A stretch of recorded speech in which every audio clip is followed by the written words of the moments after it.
Welcome, dear listeners. One quiet morning, a man opens his door to find an unusual guest, a tiny creature curled up as if it belonged, yet its presence raises more questions than answers. What follows is a journey deep into the heart of the forest, uncovering secrets that connect man and nature in unexpected ways. Stay with me as we explore this captivating story of mystery, discovery, and resilience. Jake opened the door and was immediately met with an unexpected and almost surreal sight. A bear cub curled up in the middle of his living room. The little creature was sound asleep, its tiny form nestled on the carpet, breathing softly. At first, Jake thought he might be imagining things. How could a bear cub have found its way into his home so deep in the forest? But it was real, and Jake's initial surprise quickly shifted to concern. The cub looked so vulnerable, its small body curled tightly as if seeking warmth and safety. Jake's heart ached at the sight, a strange mixture of confusion and empathy swirling inside him. Yet, as he studied the cub more closely, his eyes fell on something that didn't belong, a thin plastic collar around its neck. It seemed out of place, a man-made addition on this wild creature. This small detail raised a dozen questions in Jake's mind, and the situation started to seem even stranger. Jake's cabin was remote, far from the nearest town, and he loved the solitude and peace the forest provided. But now, this same isolation suddenly felt threatening. The presence of the cub could mean only one thing: the mother bear was nearby. Jake knew enough about wildlife to understand that a cub this young wouldn't be far from its mother, and that thought sent a chill down his spine. A protective mother bear lurking close to his home was a dangerous prospect, and Jake could feel his heartbeat quicken as he considered the risks. He moved cautiously toward the window, peering outside with the hope of spotting any signs of the cub's family. The first rays of dawn were just starting to filter through the dense canopy, casting faint beams of light across the muddy ground surrounding the cabin. Jake scanned the area for any signs of disturbance, large paw prints, or movements in the shadows, but there was nothing. The forest was still, and there was no evidence of a larger bear anywhere nearby. That should have been a relief, but it only made Jake more uneasy. Back inside, the bear cub stirred slightly, still dozing peacefully. Jake's thoughts kept returning to the collar around its neck. What was it doing there? It wasn't something the cub could have found on its own in the wild, which meant it had been put there by a human. But who would put a collar on a wild bear cub, and why? The collar didn't seem old or worn. In fact, it looked like it had been placed on the cub recently, snug enough to suggest it had been measured for its current size. As Jake pondered this, he realized the collar might hold the key to understanding how the cub ended up in his living room. Before he could figure out what to do next, the cub began to wake up, its little paws stretching as it opened its eyes. Jake's heart pounded as he backed away slowly, trying not to alarm the cub.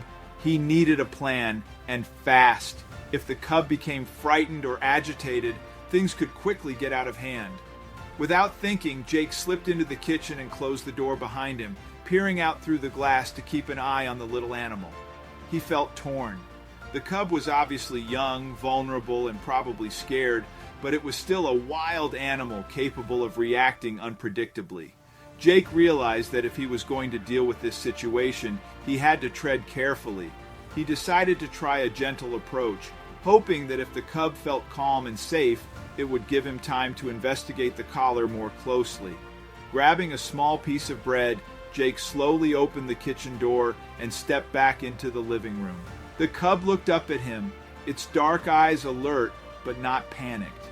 Jake knelt down, keeping his movements slow and deliberate, and placed the bread on the floor. For a moment, the cub hesitated, sniffing the air before inching closer to the food. Jake stayed still, watching as the cub tentatively nibbled at the bread. Encouraged by this response, Jake allowed himself to relax a little.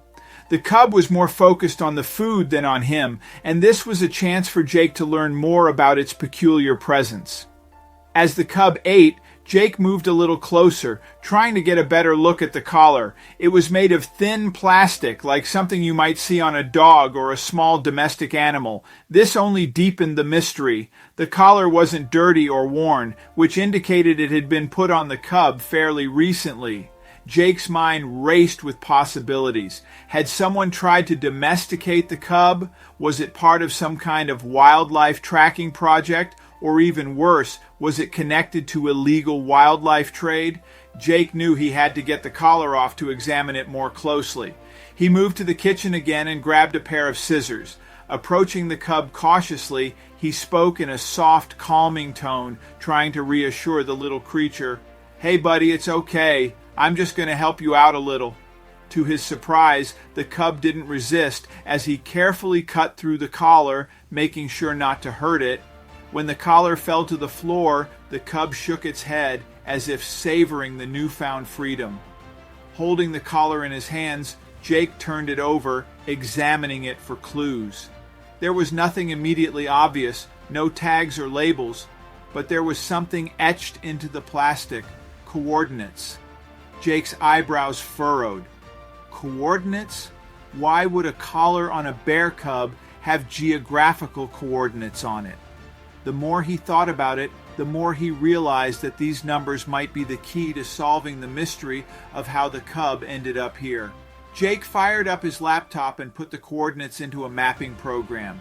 The screen zoomed into a location deep within the forest, several miles from his cabin. Jake's heart skipped a beat. This wasn't a random place. It was a deliberate location, marked for a reason. Could this be where the cub had come from? Or was it a place where something had happened to it? Despite the risks, Jake knew he had to find out.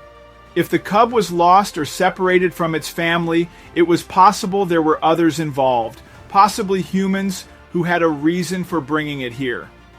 Jake decided to head out to the location, hoping he might find some answers.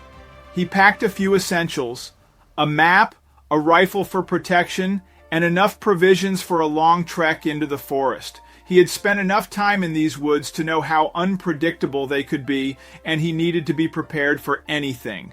Before he left, he took a moment to check on the cub. It had settled down again, content to nap in the corner of the living room. Jake couldn't help but smile. Whatever had brought the cub to his home, it seemed to trust him now. He whispered a promise. "I'm going to find out what happened to you, okay? I'll be back." The journey into the forest was quiet, the only sounds being the rustle of leaves and the distant call of birds.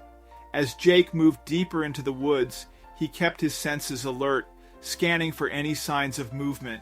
He had a rough idea of where the coordinates were leading him, but the lack of any clear path made the hike challenging. Hours passed, and the dense foliage seemed to close in around him, but Jake pressed on, driven by a need for answers. When he finally reached the coordinates, Jake was met with a chilling sight. There, hidden among the trees, was a small rusted cage. The bars were bent and worn, and inside he could see remnants of fur that matched the cub's. Jake's stomach churned as he took in the scene. It was clear that the cub had been kept here, likely transported to his part of the forest by someone who had abandoned it. But who would do such a thing, and why? As he stood there piecing together what he could, Jake heard a noise behind him. He spun around, his rifle ready, but instead of danger, he saw a figure approaching. It was a woman dressed in outdoor gear with a cautious yet determined expression on her face. She stopped a few feet away from Jake, and for a moment they stared at each other, both trying to gauge the situation. "You're here about the cub, aren't you?" she said, breaking the silence. Jake was taken aback but nodded. "How did you know?" he asked, his voice edged with suspicion. The woman sighed, her shoulders slumping a little. "Because I'm the one who brought it here," she confessed. She introduced herself as Sarah, a volunteer with the local wildlife rescue service. As they talked, she explained that the cub had been taken from its natural habitat by a misguided activist who thought they were saving it from harm. The activist had meant well, but lacked the knowledge to care for a wild animal, and the cub had been in poor condition by the time Sarah's organization found out about it. They had been trying to track down the cub ever since it had been released, hoping to rescue it properly and rehabilitate it before it was too late. Sarah had used the collar with the coordinates to monitor the cub's movements, but it had wandered farther than expected, leading it to Jake's home. She thanked Jake for taking care of the cub and explained that they had a plan to rehabilitate and eventually release it back into the wild where it belonged. As Jake listened, he felt a wave of relief and gratitude. The mystery was finally unraveling, and he was glad the cub would have a chance to return to its natural habitat. He agreed to help Sarah and her team in any way he could, even volunteering to assist with the cub's care until it was ready to be released. The experience had opened Jake's eyes to the delicate balance between humans and nature, and he felt a renewed sense of purpose in protecting the forest he had always loved.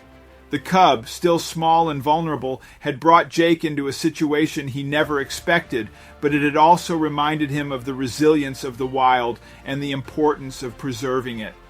As he and Sarah headed back to the cabin, Jake looked over at the cub, now safe and in good hands, and felt a warmth in his chest. Maybe this was just the beginning of a new chapter for all of them.